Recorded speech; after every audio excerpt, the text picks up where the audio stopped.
Senator Emmanuel Manny Pacquiao and Senator Cynthia Villar. A while ago, Mr. Secretary, I mentioned, because Senator Emmanuel Villanueva is also coming. Emmanuel means God with us.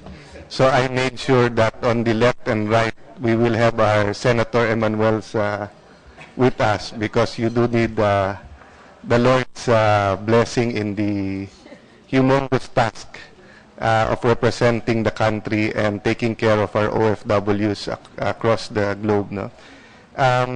Later, we will allow the Secretary to not only present their priorities, their needs, articulate the issues, but also introduce the DFA family. Just for some housekeeping and administrative matters, just a very short opening statement. I believe in the biblical principle of kung ano yung tatanim, yun ang inyong anihin. And this morning when I was reading my verses for the morning, no, said that when man pleases the Lord, He gives him peace even with his enemies. No? And I think the concept of independent foreign policy has been mentioned so many times in the last few months. In the oath-taking in the palace a few days ago, Senator Shahani also whispered to me that, Alan, I'll send you and the DFA my article on an independent foreign policy, and it's about time that that becomes our policy, no?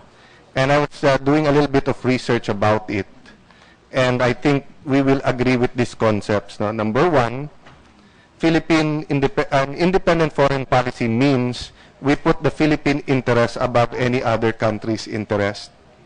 Number two, that we are friends to all, but we are not proxies, lackeys, or slaves to any other country, no matter how much we depend on them or on how great the dispute is with them at a certain point in time. And lastly, that we make decisions based on what is good for the country and our people as a whole. So with that short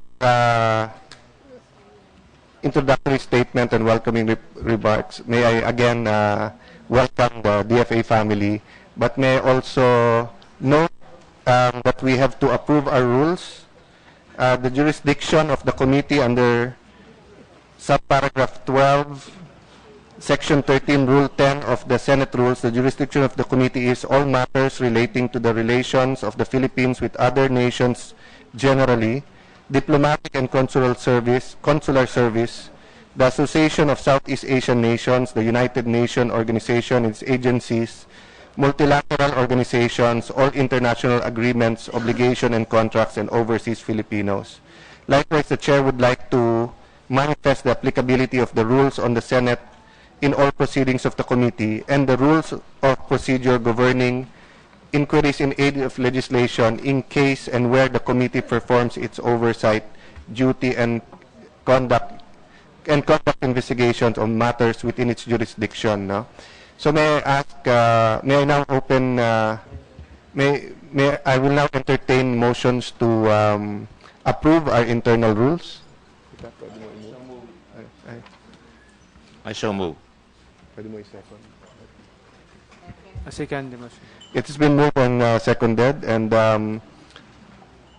may I just also take special note of the presence of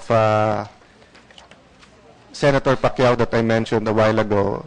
I asked him to be active in this committee, although he is active in so many committees, because in many diplomatic missions that we will undertake, especially, for example, in the Middle East with OFWs, when we send politicians or bureaucrats, the treatment is just like you're one of them from the other countries.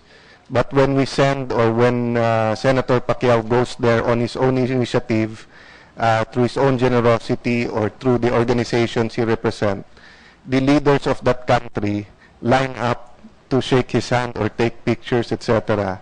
And truly, our people will benefit, no, from a special relationship that can be created by an outstanding Filipino like Senator Pacquiao. So I welcome him to the committee, and I've asked him and a couple more members to also be vice chairman of the committee. So may I ask the senators if anyone has a opening statement before I give the floor to the Secretary Yasay? Mali? Thank you, Mr. Chairman. Thank you for coming here, Mr. Secretary, at sa lahat ng mga kasamahan na pumunta kayo dito sa aming paanyaya. Maraming salamat, Mr. Chairman. Thank you, Senator Pacquiao. So before the hearing started, I informed the DFA family that they will have as much time as they need in the future, and we would rather tackle 1 or 2 issues at a time so that the Senate and also the media can give full attention to those issues. If you go into 15 issues now, isa o dalawa din lang ang mabibigyan ng focus, and napakaraming maseselan na issues at oportunidad na nasa balikat ngayon ng DFA. But we will give now the floor to Secretary Yasay and allow him to present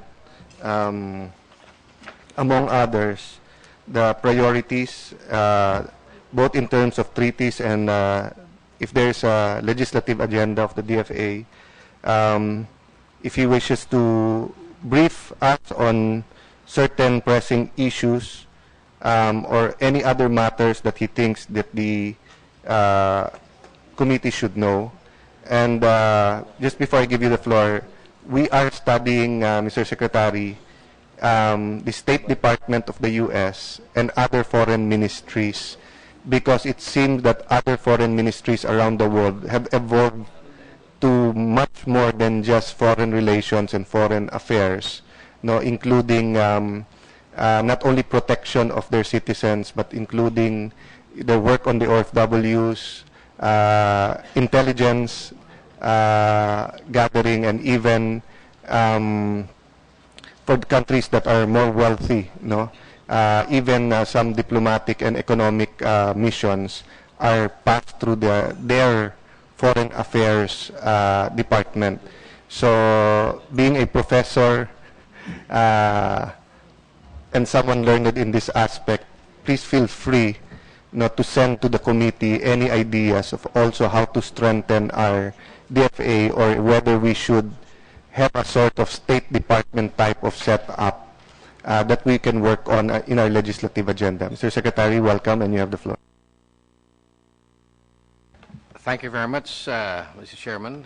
Allow me first, Your Honor, to congratulate the new membership of the Foreign Relations Committee in the Senate of the 17th Congress of the Philippines and its new leadership with the Honorable Senator Alan Peter Cayetano as chair. We also welcome the appointment of designation of Senator Manny Pacquiao as one of the vice chair of this very esteemed committee. I have brought along with me some of the members of the DFA family. I have here on my left Undersecretary Enrique Manalo, who is the Undersecretary for our policy group. I have also on my right Assistant Secretary Teresa De Vega, who serves as my chief coordinator under the Office of the Secretary. I have also Assistant Secretary Charles Jose, the DFA spokesperson, who heads the Office of Public Diplomacy. And then I have Assistant Secretary Leo Ausan, who is the head of the Office of Legal Affairs. I have Assistant Secretary Grace Princesa of the Department Legislative Liaison Unit, and Executive Director Reynaldo Catapang of the Office of the Undersecretary for Migrant Workers. Thank you for the opportunity to speak before the Committee on Foreign Relations today on pressing issues concerning the Department of Foreign Affairs, in particular, agreements requiring the Senate's concurrence, and 2, the critical concerns of our migrant workers. We have set the course of our nation's foreign policy relations for the next 6 years with President Rodrigo Roa Duterte as chief architect of our foreign policy. The President has affirmed the Philippines' abiding commitment as a responsible member of the global community by honoring our international obligations and maintaining close partnerships with other nations through sustained bilateral and multilateral dialogues. Our foreign policy is also firmly anchored on ensuring the continued welfare, safety, and progress of our people. The DFA does this through its multifarious tasks, initiatives, and projects covering regional peace efforts, advocating for maritime security, addressing West Philippine Sea matters, combating transnational crimes, including drug and human trafficking, countering violent extremism, coordinating with concerned governments on hostage-taking incidents undertaken by terrorists and lawless elements, fostering inclusive and sustainable development, and providing timely and efficient frontline services, among many others. As we take the next steps in our engagements with the international community, discussions, exchanges, and cooperation between the DFA and the Senate Foreign Relations Committee would be key. Before discussing the two matters under the meeting agenda, allow me to briefly outline the basic pillars of Philippine foreign policy. The DFA remains steadfast as the stalwart leader on the diplomatic front lines to protect, serve, and advance the nation's key interests in the international community.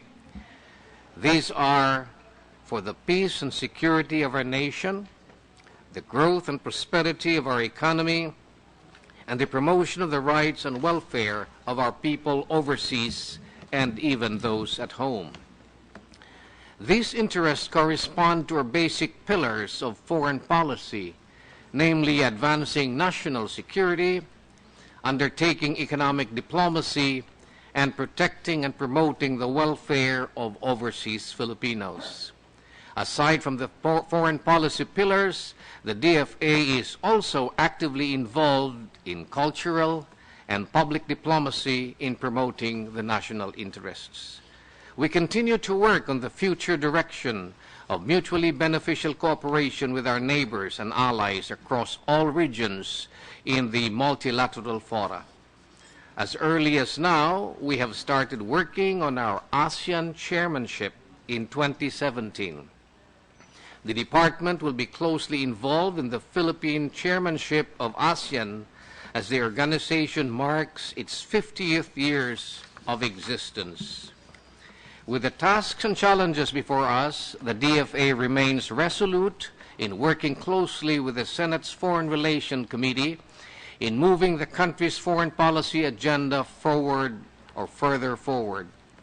This is the commitment of the entire Philippine Foreign Service through our Home Office, the 84 Foreign Service posts, and the 21 regional consular offices and 5 satellite offices across the country.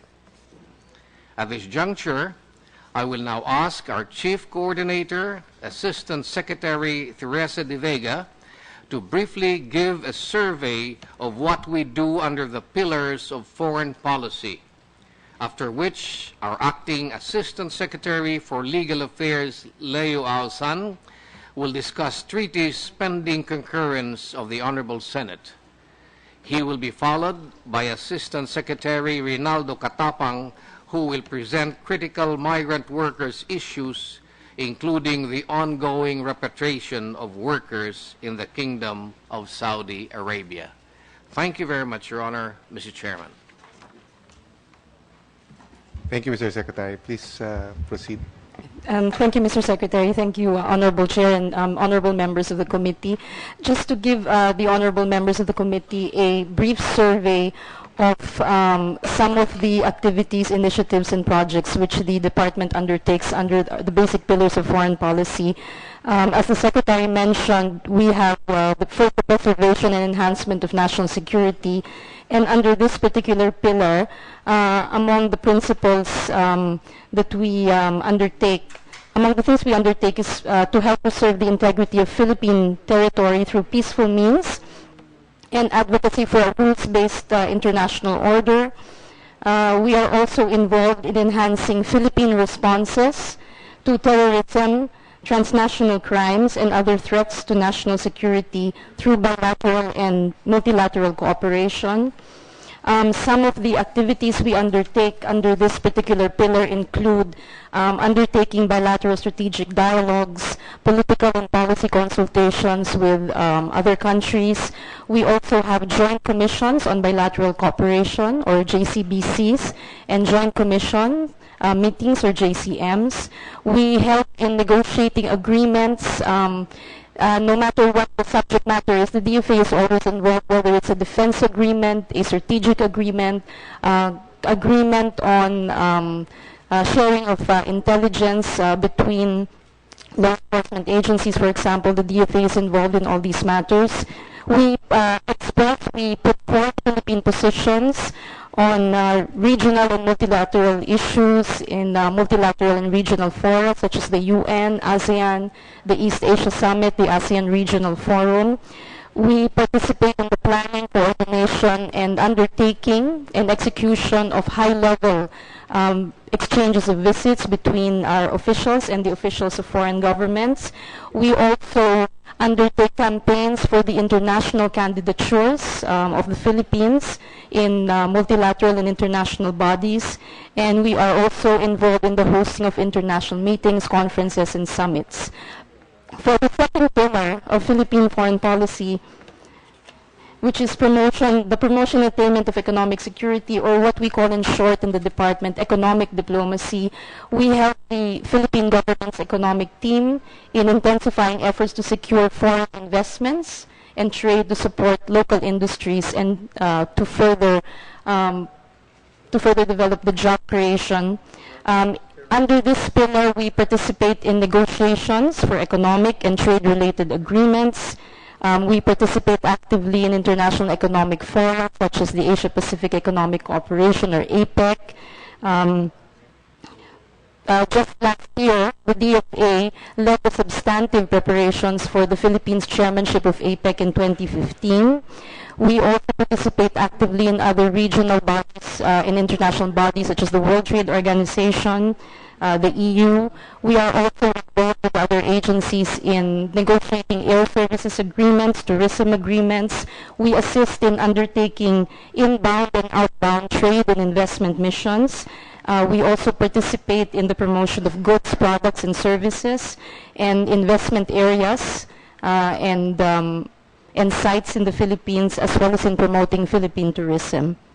For our third pillar, which is the protection of the rights and promotion of the welfare of overseas Filipinos and other frontline services, we are strengthening initiatives for better delivery of consular services and assistance to nationals overseas. This includes, among others, which will be elaborated on by our colleague from the Migrant Workers Office, assistance to nationals, repatriation, legal assistance for our compatriots abroad, consular services, and also harnessing the Filipino diaspora for development. And aside from the three pillars of Philippine foreign policy, the department being at the front lines of representing the Philippines abroad, we are also heavily involved in cultural and public diplomacy. We help promote Philippine culture and the enhancement of the image of the Philippines abroad. We do this through cultural projects in cooperation with other government agencies like the National Commission on Culture and the Arts, the Cultural Center of the Philippines, the Film Development Board, and other non-government groups. We aim to promote the diversity of Philippine arts and culture. We organize exhibits, performances, artist exchanges. We help to secure scholarships and fellowships for our artists and academics. Just in the last 2 years, we participated in the Venice Biennale for Art and Architecture. We also conduct lectures by Filipino academics abroad, and part of our work is also public diplomacy. We continue to undertake education efforts and information efforts on pressing issues such as the West Philippine Sea, ASEAN. Last year, we were heavily invested in educating the public on on APEC, on the Philippine chairmanship of APEC. And lastly, one of the major things we will be engaged in, as the Secretary mentioned, in the coming months will be advancing Philippine security and economic interests through ASEAN. And this will be highlighted by our chairmanship next year, which also coincides with the 50th anniversary of the Association of Southeast Asian Nations. Thank you, Mr. Chair.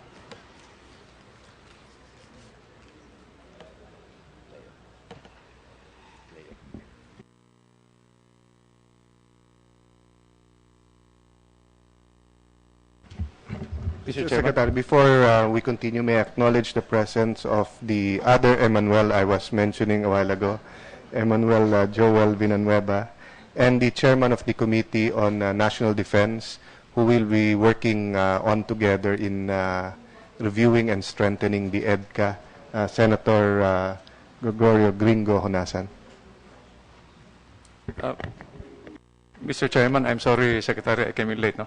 Ladies and gentlemen, I was going to ask, if it was not taken up, have we already clearly defined what constitutes our national interest? Let me explain, Mr. Secretary. No? During our time, our foreign policy, our security policy, our economic policy, for that matter, all policies, could be set in motion on separate tracks. But now, because it's a changing world, because of information technology, the demarcation lines have become so porous. You cannot isolate any effort anymore from the security issues, the economic issues, and other peripheral issues. So, I suppose, but I leave that to your better judgment, I suppose that it must emanate from a very clear definition of what constitutes our national interest. We are now engaged in an attempt to upgrade our national security policy because we are falling back on an 81-year-old law, Commonwealth Act No. 1, National Defense Act, drafted by Major Dwight Eisenhower and William Ord. So, ganun ho tayo, Mr. Secretary, medyo nahuhuli ng konti. Ever since, no, we have been witness, painfully, to a policy vacuum. So, I was going to put that on your doorstep so that maybe we can come to terms with how we should prosecute our foreign policy. So, thank you, if you would honor us with a response.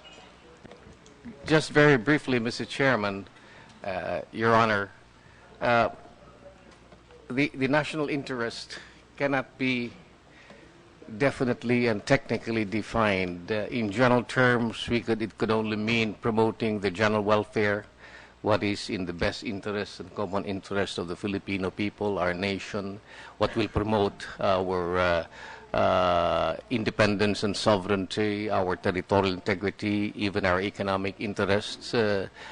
These are broadly defined, but the actual pursuit of a specific area of national interest will always be dependent, to my mind, upon the exigencies of a particular time. As you had said, the developments in the geopolitical world and reality continues to change, and the national interest must always be seen in the light of these changes. The President, being the architect of our foreign policy, is the key official, the sole official that will define, in this particular instance, a given national interest at a particular time. So I do not think it will be prudent for us to really come up with a technical definition of what is in the national interest that will not change. Suffice it to say that the Constitution of the Philippines defines how we conduct our foreign policy, how we conduct our foreign relations in the light of promoting the national interest, territorial integrity, sovereignty, and our right of self-determination. Mr. Chairman. Thank you, Secretary. Mr. Chairman, with your indulgence, just I will trust your judgment on this. No? I guess you know where I came from. No? I think I'm a better soldier than a politician. I was just thinking of our remote, isolated detachment in the West Philippine Sea. No? I guess to a soldier, what you just shared with us would be valid, but if I may say so, it would be abstract to them. No? Para bang, Mr. Secretary, the question that must be answered in their hearts and in their minds is, ano ba talaga ang poprotektahan ko rito? Is it our economic zone, our aquatic resources? Is it our territorial integrity? No? Against an overwhelming power. No? We can accept that. But to me, if that understanding is clear in our front lines, in our borders, then there will be some consistency. I'm just putting that on your doorstep. I know it's it's difficult to sort this out, but I suppose that would be a reasonable starting point. And don't worry po, this will not be the first time we will be meeting. I just wanted to put some momentum into the policy discussions, not to mention the coming budget deliberations. And I'm very happy that in the news last night, not only change is coming, but the letter is coming, where we determine our national priorities. I'm looking forward to the output of that LEDAC, because that will establish in the eyes of our Congress, no, and the Senate, our national order priorities, and there will be better understanding of the directions that we intend to embark on. Thank you so much, Mr. Secretary. Thank you, Mr. Chairman. Thank you very much, Senator Nasan. Please bear with the sound pollution because DFA is usually more diplomatic. We have a soft tone. Sa kabila po is games and amusement. They're usually very loud. But may I now recognize Senator Gordon. I'd better save the discussion before Manny Pacquiao, who's the chairman there, declares war on Senator Cayetano. Let me say good afternoon to all my friends here in the Department of Foreign Affairs, who I believe have been doing an excellent job considering the resources that we have and considering the current state of affairs in our country. There are many things that I'd like to ask, but the obvious concern right now of our country is our relations with the big neighbor right beside us, People's Republic of China. And one, I'd like to know what exactly are the relations between our countries. On the one hand, we have a problem with our claims in the West Philippine Sea or the South China Sea. And on the other hand, we do have a lot of relationships such as trade. And are they using it against us? I understand once upon a time they interdicted our bananas and our mangoes, if I'm not mistaken. And at the same time, we have problems. And the recent one is the one I've written to you, Your Honor, concerning the very disturbing trend, or rather, not a trend, but has been in existence for so long, meaning a lot of drugs are coming from China. When the truth of the matter is that when they catch our people in China, they have a very severe penalty, and they always create a big furor in our country because they would put them not only in submission, but put them into the death penalty. But on the other hand, they keep sending, not as a matter of policy, I hope, but that's up to you to answer that, or the possibility of that being utilized as an instrument upon which we can stabilize, not unlike what happened with the British and China in the early years called the Opium War, to destabilize our country. So, where are the red lines? To be very specific, where are the red lines that you've established with our government? And you don't have to answer if it's a matter of national security. and Senator Onasan is here. For example, should China put in another reclaimed land on what are really not rocks, but not really islands? What are our courses of action? And what are our courses of action with respect to the other reclaimed areas which are not recognized as islands by the international community by reason of the Hague decision? Could you give us an overview of that, for starters? Yes, Mr. Chairman, Your Honor, the issue specifically with respect to reclamation activities is not so much an issue that directly relates, although it does directly relate also to our rights under the 1982 UNCLOS as a part of our exclusive economic zone and all of our maritime entitlements therein. But specifically, for instance, these reclamation activities are the concern also of the international community, because regardless of our exclusive economic zone, as recognized under UNCLOS recently by the ruling of the International Tribunal, this territory known as the South China Sea are deemed as international waters. Except, of course, if these are waters within our 12-mile territorial limit or territorial limit of a particular country. Which have been identified as ours. Yes, which is ours. But insofar as our rights or sovereignty rights under the exclusive economic zone, we simply exercise sovereignty rights in exclusively exploiting and utilizing the living and non-living resources in this area. But these reclamation activities, while we are obligated and the international community is obligated to make sure that the environmental balance and health of these areas here are properly preserved, these reclamation activities being undertaken by China has impacted negatively on the health and balance of the environment in this area.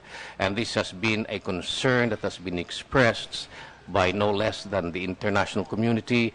ASEAN has come up recently in the Asian ministerial meetings, a unified statement expressing its serious concern about these reclamation activities. For the international community, the red line is that this should be stopped. Right now, there should be no further reclamation activities. As I understand it, the United States had indicated to China in no unmistakable terms that their intention to reclaim Scarborough Shoal, for instance, must not proceed. And if they will proceed, for America, the red line is, because that activity will also impede the freedom of navigation, they cannot do that, and they will bear the consequences for that. For the Philippines particularly, sharing the same concerns with the international community, there is no red line for us in terms of saying that these reclamation activities sit on features that belong to the Philippines.